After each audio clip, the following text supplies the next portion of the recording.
锁屏误触变搜索，游戏一半跳弹窗，打字句号变空格。iPhone 这些烦人的功能，你知道怎么关闭吗？烦死了 ！Hello， 大家好，我叫杨小亮，欢迎收看新期视频。相信有很多小伙伴在使用 iPhone 时都有过这样的体验：放在口袋里的手机明明已经锁屏，但仍然会误触；游戏打了一半会跳出各种评分弹窗。其实这些烦人的功能都可以轻松关闭。那今天小亮就给大家分享关闭 iPhone 最烦人的几个功能，获得 iPhone 的极致体验。赶紧点赞收藏，学习起来吧。锁屏误触。有时候手机放在口袋里，即使是锁屏了，也会不小心误触。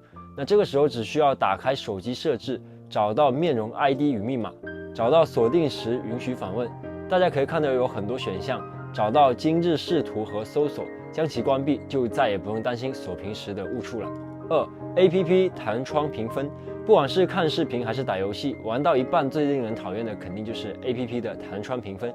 上网冲浪时倒问题不大，但是打游戏时被弹窗影响送了人头，可就太令人恶心了。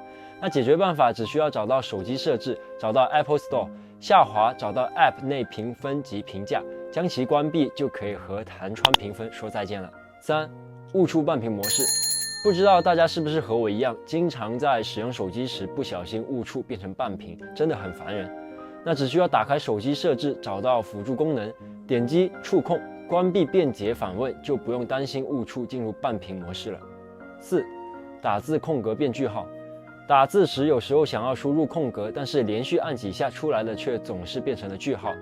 那只需要长按键盘左下角的小地球，选择键盘设置，找到句号快捷键，将其关闭，再次输入空格就不会出现句号了。那除此之外，苹果的键盘还有一个快捷输入的功能，在键盘设置页面找到自定义短语，可以添加常用的短语，像我们日常的地址、电话或者身份证信息等等，给每个信息设置快捷的字符。那在打字的过程中，只需要输入快捷键就可以立马显示，是不是非常方便呢？好了，以上就是本期视频的全部内容。如果上述内容对你有所帮助的话，希望你能够点赞关注。如果在操作过程中有任何的疑问，也可以在评论区进行留言。另外，我的主页还有很多的干货分享，感兴趣的小伙伴可以前去观看，点个关注，点个收藏。我是杨小亮，一个热衷于分享的数码博主，我们下期再见，拜拜。